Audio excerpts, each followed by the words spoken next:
Okay, so far these challenges, which you've been rocking, by the way, have been quite prescribed. So we did the cold shower / plunge, and that was all about that mind-body link and becoming aware of what you're saying to yourself.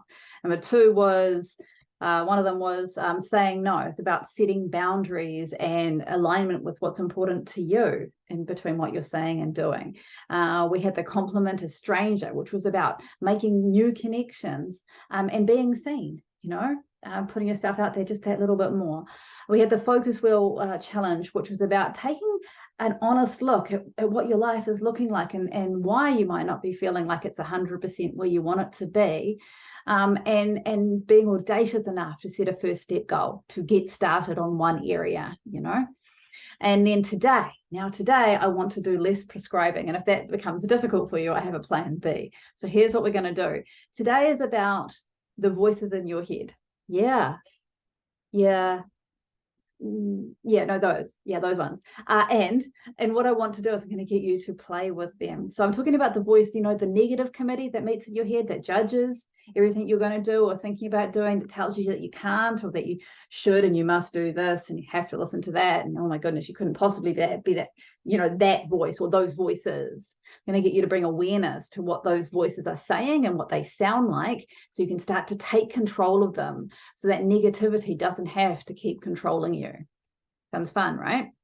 So how are we going to do this? Well, the first thing is we need to get them talking. So yeah, get them talking. Yeah, get the voices in your head talking. Yeah.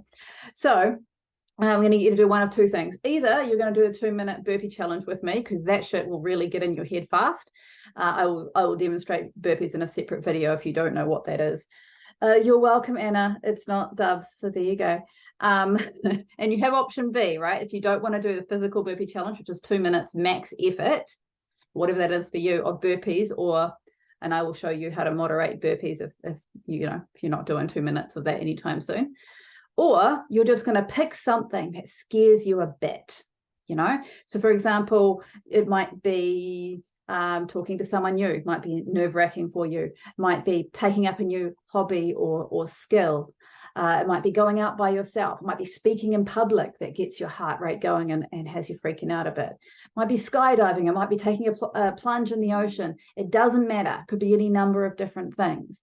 It might be saying yes to something when you notice that everything in your body goes, no, I can't. That's perfect. When you find that thing, do that thing for this challenge. That will be amazing. Okay. So I'm going to have a separate video for the burpee people who are going to burpee with me and listen to the voice in their head, which probably says horrible things about me, and I fully understand and accept that that's what you might need to do to get through it. Whatever gets you through it is good. And as you do the thing, as you think about doing the scary new thing that you've decided, or as you are doing and have finished your 2-minute max effort burpees, notice what you're saying to yourself in your head. Notice too, not just what you're saying, but how you're saying it. Is that voice loud or quiet? You might want to take notes on this. Is it fast or slow? Is it authoritative or questioning? Does it have any particular voice? Like, is it someone that you know? Is it you? Is it your parent? Is it an old teacher or principal? Is it a mentor? Whose voice is in your head? And there's more than one. If there's more than one, that's cool. Check them all out. So these are all different things: speed and volume, and where is it? Is it just in one ear, one side of your head, or is it all around? Is it in stereo? Notice all these things. And then what we're going to do with that voice is we are going to mutate it. Because if that voice is telling you you can't, it's not helping you. It's trying to keep you safe, but we're going to do things that we know we can, at a push, succeed on, which is why max effort is important if you're doing burpees, and choosing something that you can actually do, but that makes you nervous. That's what I want you to do. So you're going to do that, and as you find that voice, notice what the words are. It might be saying, oh, I can't do this. Why am I doing this? This is horrible. Please let it end. I don't know. It might be saying any number of things. I want you to notice the content and just peg that. I also want you to think about changing the voice in the following ways. First, we're going to change the speed. So I don't know if you ever remember Alvin and the Chipmunks. They talk really fast up here, like this. Even faster than me, yes, and even that fast. And they sing in harmony. Now, it's really hard to take these little guys seriously. So if you've got a voice that's saying, I'm not good enough, I can't do this, this is too hard, and you chipmunkify it, It's really hard to give it the same credit as you did before if it's an authoritative, measured voice. So speed it up, make it really fast. And it's so ridiculous. And you'll notice that those words don't have the same hold over you.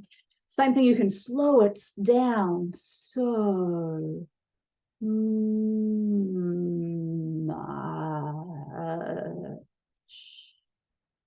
but you just get bored listening to it, right?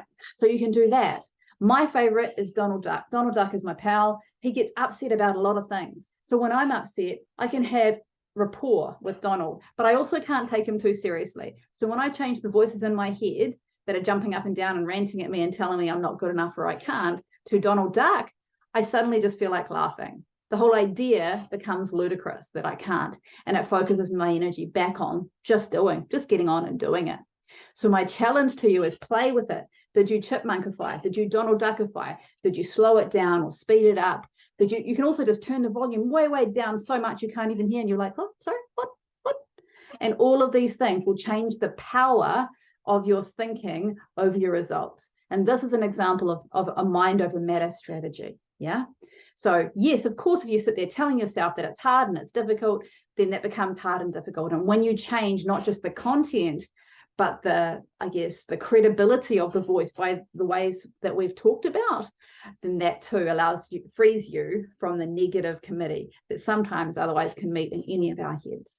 So your homework today, do something that scares you. That could be the burpees.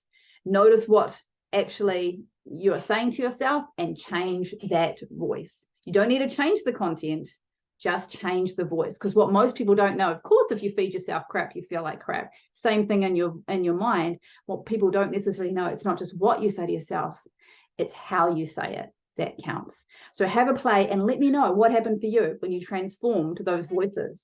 Did that transform your experience too, and in what way? Thanks. See you next time.